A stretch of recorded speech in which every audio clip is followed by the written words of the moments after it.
that has been reported in the area, with several houses being washed away. At least 4 casualties till now has been confirmed by the DM, and rescue and relief operations are said to be on in full swing despite inclement weather challenges that the teams have been facing.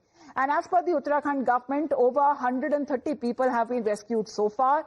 There are teams from the Indian Army, the ITBP, the NDRF, the SDRF who have been deployed and are jointly carrying out these rescue and relief operations. Now, this incident that happened in Dharali and Harsal areas, causing significant damages to homes and roads and to infrastructure as well. Let's get in a live update from Abhishek, जो हमारे साथ जुड़ रहे हैं. क्योंकि अभिषेक, क्या आप आगे बढ़ पाए हैं? बिल्कुल जिस तरह से आप बोल रहे थे कि आप उत्तरकाशी से थोड़ी आगे की दूरी पर है, क्या आप आगे बढ़ पाए हैं? क्या वहां पर जो सड़कें हैं उन पे क्लियरिंग का काम चल रहा है? जितनी मड स्लाइड्स और लैंड स्लाइड्स वहां पे रिपोर्ट की गई हैं?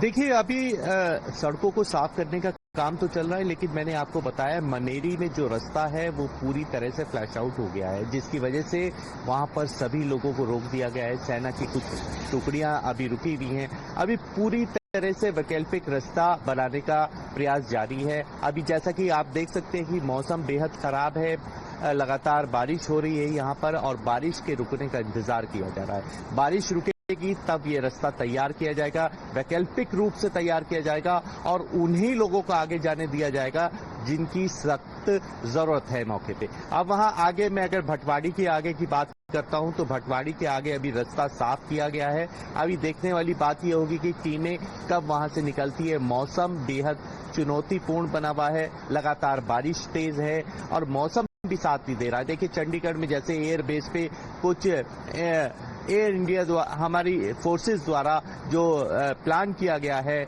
लेकिन वो फ्लाई नहीं कर पा रहे, जिसकी वजह से मौसम में विजिबिलिटी बिल्कुल नहीं है. आप देखिए, चिनूक वहां से आना है, चिनूक को उड़ाना है, और MI-17 वहां से उड़ने वाले हैं, लेकिन वो सिर्फ मौसम का इंतजार कर रहे हैं, और मौसम बिल्कुल भी इस समय उत्तराखंड सरकार का साथ नहीं दे रहा है, जिसकी वजह से खासी दिक्कतों का सामना करना पड़ रहा है. हम लगातार आपको दिखा रहे हैं, ग्राउंड जीरो से दिखा रहे हैं कि वेग जो है, पानी का वेग लगातार बढ़ रहा है. इस बात से अंदाजा लगता है, जैसे मैं जहां पे इस समय खड़ा हूं उत्तरकाशी में, आपको मैं दिखाना चाहूंगा. देखिए, ये जो पानी का वेग आप मेरे पीछे देख रहे हैं, ये गंगा जी हैं जो अमूमन यहाँ पर बहुत शांत रहती हैं, लेकिन आज आप देख सकते हैं जो ऊपर जो बारिश है उसकी वजह से इनका वेग कितना तेजी के साथ ऊपर से आ रहा है. तो इससे अंदाजा लगाइए कि कितना तेजी से बारिश ऊपर हो रही है, मूसलाधार बारिश चल रही है.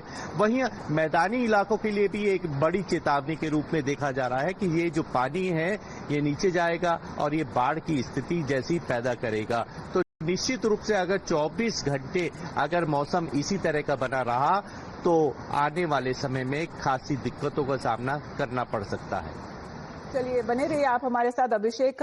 As we can see, as far as said to be en route, Uttarkashi, and this has been the trail of destruction and devastation that has been left behind, not just in the area where the tragedy struck, but in Devbhoomi, as there are several areas. When we speak of highways and connecting roads, they have also been affected because of torrential rain, and red alerts that have been issued already by the IMD. The next 24 to 48 hours are said to be extremely crucial.